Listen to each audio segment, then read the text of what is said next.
The South African government just signed into effect what used to be the bill for expropriation without compensation, which is now the Act for Expropriation Without Compensation.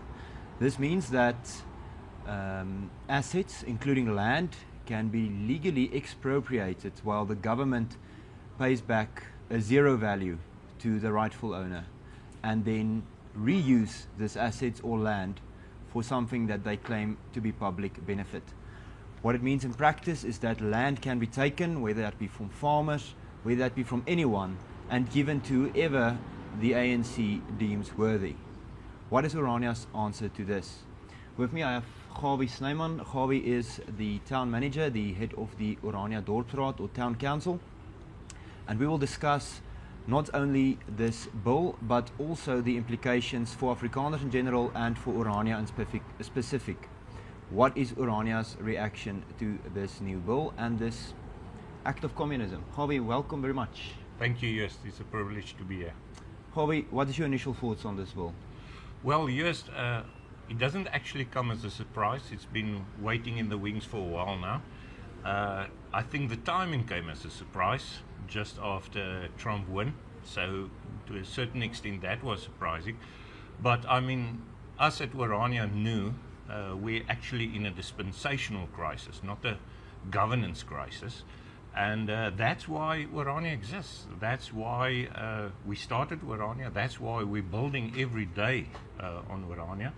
And that's what we believe is actually the signs that we saw, or the pioneers of Orania saw, coming to fruition now, and which actually shows everyone that Republican freedom for the Afrikaner people is actually the only real sustainable mechanism or answer to this dispensational crisis that we have in South Africa. The ANC government is communist in its founding. Would you agree that this is proof that the ANC, in order to have policies like taking land from people and redistribute it as you see fit, would you agree that this is proof that they are still very much inclined to their communist roots? Oh, definitely. I mean, maybe some of our friends outside South Africa forgets it from time to time, but we talk about the tripartite alliance, and one of the alliance members is actually the South African Communist Party that's closely aligned with the African National Congress, the ANC, which is also the governing party or the biggest party in South Africa. But it definitely is communist roots. This is what we've all known to be.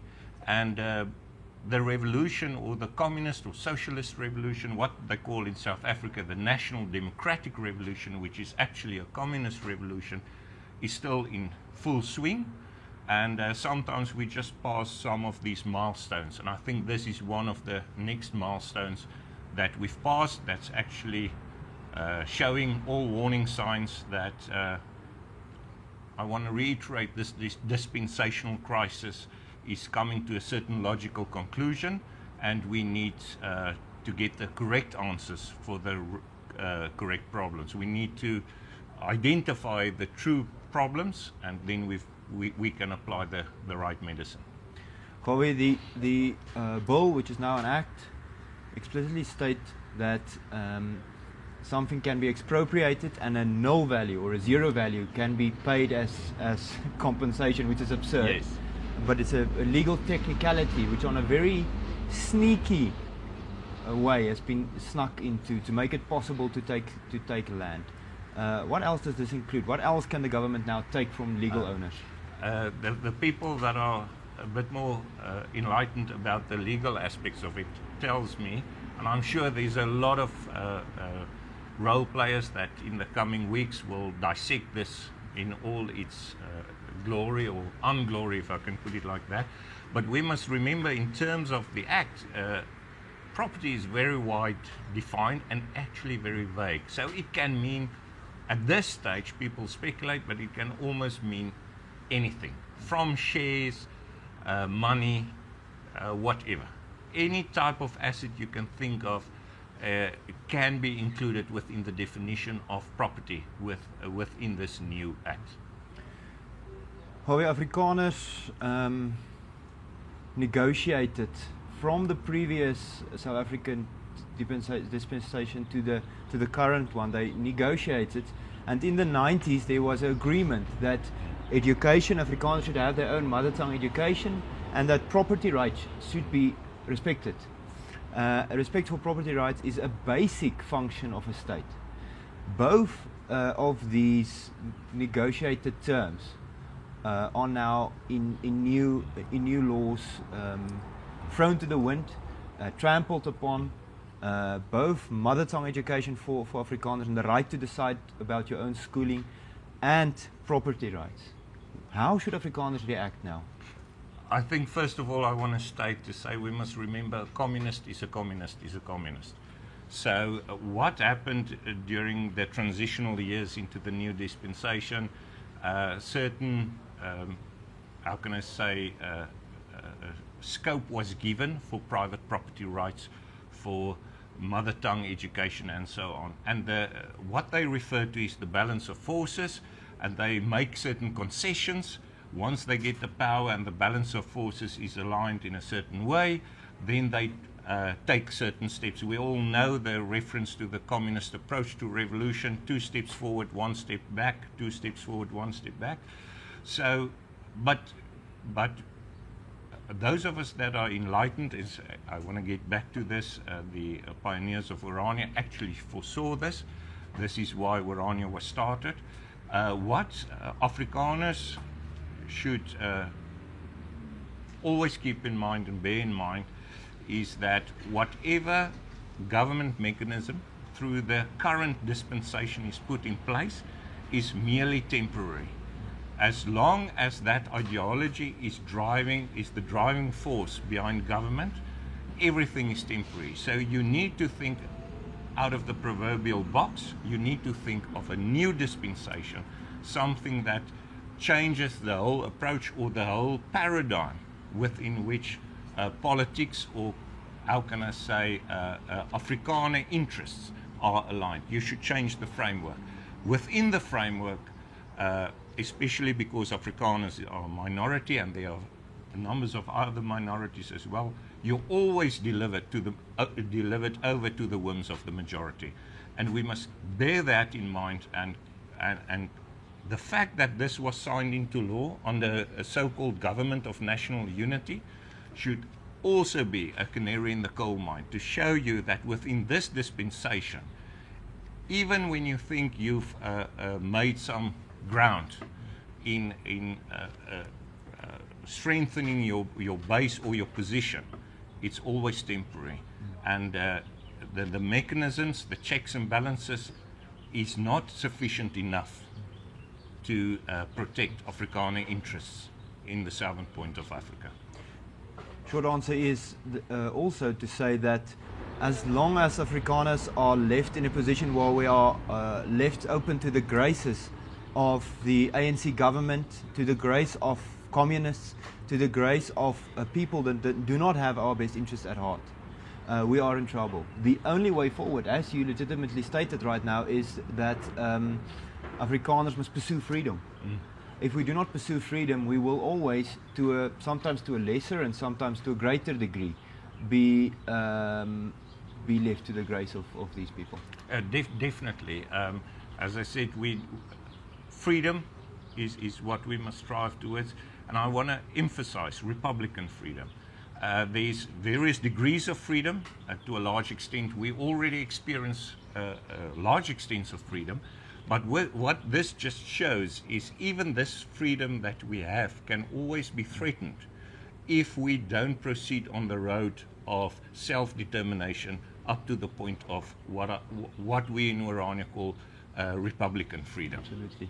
Because meanwhile, our tax money that we pay duly and receive nothing in return on a municipal level, we are still paying income tax, and that tax money is actually being used to pass legislation like this. The irony is that we are keeping a system going that is actively working our demise, rejecting our rights to property, rejecting our rights as a nation, as Afrikaner folk to exist, and pushing us out of all institutions, whether that be educational or government, whilst denying us the right to mother tongue education. And if that is not enough to push Afrikaners to pursue Urania or models like Urania, then I don't think we will survive as a nation. Exactly, Joost. Gawie, finally, can Urania be expropriated, and how should we think about that? There's always the risk. It will be disingenuous of us to say this doesn't pose a risk to Urania. It's still Africa, and in Africa things are unpredictable. Might is right to a large extent in politics all over the world, and this is another example of might makes right. So, yes, obviously there's a risk.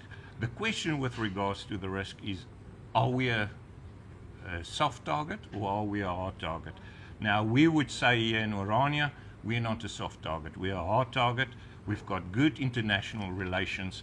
We've got people concentrated here. We've even our model of ownership is a good mix of individual ownership with corporate or communal ownership, which is supposed to not be being open to expropriation, communal land ownership, right? Yeah, indeed. But also just the mechanism in the fact that if you touch one of us, you touch all of us. Soft targets are mainly individuals, where certain land is, especially with regards to land, is isolated. One is taken at a time and expropriated, and the neighbors say, "Oh, geez, thanks. I'm glad it's not me." In Urania, we've got a different approach. If you touch one, you touch all.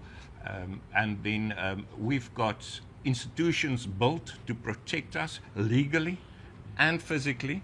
And so whilst it is a threat and we need to address it, we don't need to be too worried that I would argue that we would be first in line, but we mustn't be naive and we mustn't just rest assured. This actually provides ground to push forward, to do what we are doing bigger, faster, more, to prop up your liaison, international liaising, to put that into a next gear and actually get people involved, get Afrikaners involved, get our allies involved, international allies involved, other traditional communities within Southern Africa and Africa. We already have good relations. We need to push that agenda forward at a ever-increasing speed to actually make sure not only we defend Urania against a potential onslaught, but to actually further the cause of freedom. Absolutely, and to protect Afrikaners still living outside of Urania, who's also got property rights, which is now in the fire line. We also want to help protect those, and as well as our community. We are, as Urania representatives, planning an international tour. More details will follow, but I think this is the time where we must mobilize international support and support of Afrikaners for our cause. It is critical for our survival. More information will follow, and in the meanwhile, Gawie, thank you very much. And if there are supporters of Urania or people who support this, who want to stand against this, please follow the link in the description if you want to support our cause. And share this, please, to other people who might find it useful and helpful. Thank you very much, and thank you, Gawie. Thank you, Joost.